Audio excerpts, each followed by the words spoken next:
اوجگیری نارضایتی همزمان با غصب زمین‌های کشاورزی، طالبان در شماری از ولایت‌ها مردم را به اجبار کوچ دادند.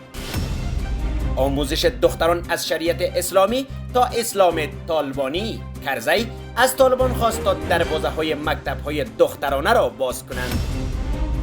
قربان کردن جان برای کسب افتخار برای افغانستان.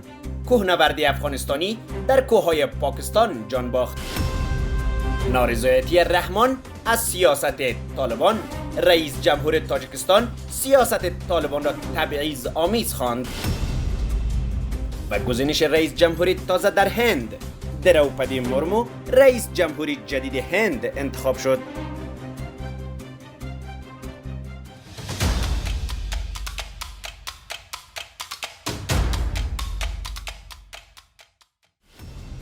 با درود و وقتتان بخیر. به خبرهای ساعت 10 شب از آماج نیوز خوش آمدید. منابع محلی در فاریاب با آماج تایید می کنند که مردان مسلح کوچی یک زن مسن را در شیرین تگاب این ولایت به دلیل اینکه نخواست زمین خود را به آنان بدهد کشتند. به گفته منابع این رویداد روز گذشته پنجشنبه 30 سرطان در شیرین تگاب فاریاب رخ داده است. به روایت منابع نخست کوچی ها به خانه سخی رئیس از فرماندهان پیشین خیزش مردمی هجوم بردند و میخواستند به زور حاصلات زراعتی زمین هایشان را بگیرند، اما مادر بزرگی و مانع کوچه ها شده است که این امر باعث کشته شدن این پیرزن شده است. کوچه ها و ساکنان بومی ازبک در روستاهای دوردست فاریاب هر از گاهی با یک دیگر درگیر می شوند. و گفته منابع کوچه ها در این اواخر با حمایت طالبان پشتون دعواهای چندین سالهشان را تازه کرده و ساکنان روستاها را تهدید می کنند. کشته شدن این زن مسن واکنش هایی را در پی داشته است. نقیب الله فایق والی پیشین فاریاب گفته است که طالبان کوچی در شیرین تگاب این ولایت در حال غصب زمین ازبک هاست. او در توییترش نگاشته است مادر ازبکی که نخواست زمینش را به بیگانه ها دهد توسط طالب کشته شد. او علاوه کرده است که یک گروه قوم پرست به نام طالب که منافع قومش را بالاتر از حکم خدا می داند ادعا دارد که زمین و زمان از اوست. او افزوده است تاریخ قصد خون مادران را به فرزندان سپرده است. از سوی دیگر مهدی راسخ نماینده پیشین مجلس نمایندگان نیز گفته است که کوچه ها در شیرین تگاب فاریاب با زور طالبان در حال غصب زمین های مردمند. آقای راسخ اضافه کرده است که آنان همچنان در بهسود میدان وردک 20 نفر از باشندگان محل را زندانی کرده و متباقی مردم فراری و وادار به کوچ اجباری شدند. حامد کرزی رئیس جمهور سابق افغانستان بار دیگر از طالبان خواست تا به دختران بالاتر از صنف 6 اجازه رفتن به مکتب بدهد.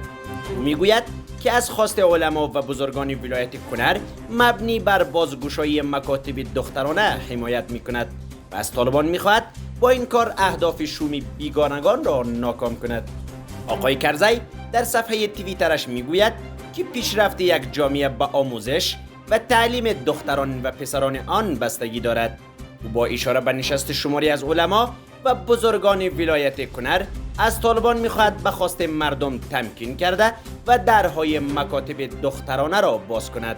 آقای کرزی خطاب به طالبان میگوید با باز کردن مکاتب دخترانه اهداف شوم بیگانگان را ناکام و مردم و مملکت خود را صاحب آینده روشن سازید. بیش از 208 روز می شود که دختران بالاتر از صنف 6 از رفتن به مکاتب و آموزش محروم شدند. زندگی زیر سلطه طالبان برای زنان افغانستان دشوار شده است. آنان حق کار، آموزش و رفت و آمد در بازار و جامعه را از دست دادند. 2 روز پیش نمایندگی سازمان ملل متحد برای افغانستان اولین گزارش حقوق بشری خود از سلطه 10 ماهه طالبان بر افغانستان را نشر کرد. مارکس پوتزل معاون یونما در افغانستان گفت که محروم شدن زنان و دختران از حقوق اساسیشان یکی از برجسته ترین تخطی های حقوق بشری صورت گرفته از سوی طالبان افغانستان است. این گزارش نگرانی های خاصی در رابطه به عملکرد وزارت امر به معروف و ریاست استخبارات طالبان را برجسته کرده است. بر اساس این گزارش بسیاری از فرمانهای وزارت امر به معروف طالبان حقوق بشر و آزادی‌های اساسی افغان‌ها به ویژه حقوق زنان و دختران را محدود می‌کند.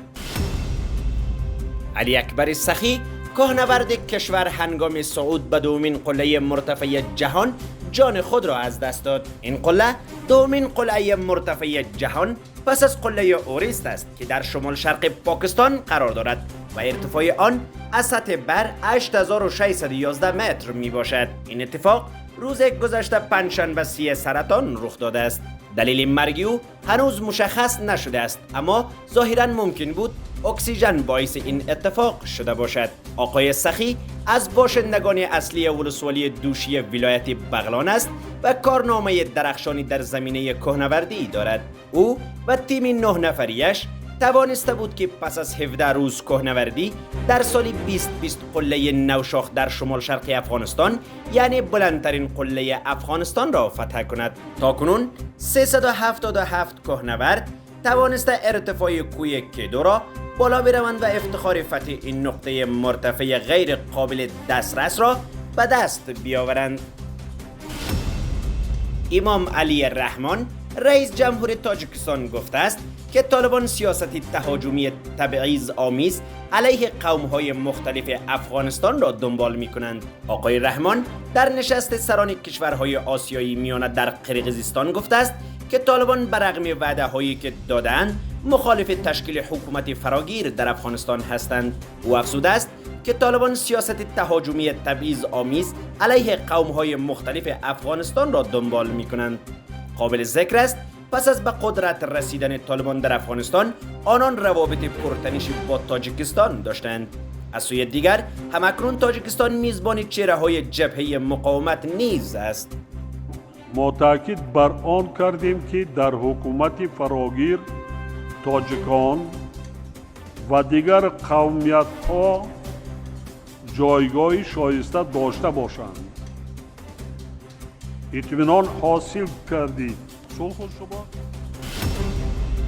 رسانه‌های هندی گزارش دادند که دروپدی مرمو به حیث 15مین رئیس جمهور هندوستان برگزیده شد.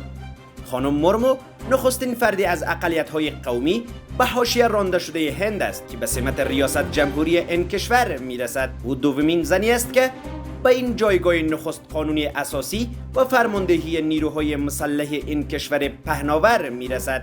دروپدی مرمو معلم 65 ساله‌ای که تبدیل به سیاستمدار و حالا رئیس جمهور هند شده است. دومین زنی خواهد بود که با آغاز دوره 5 ساله ریاست جمهوری نقش عمدتاً تشریفاتی ریاست جمهوری کشور هزار قوم و قبیله ای را بر عهده خواهد گرفت.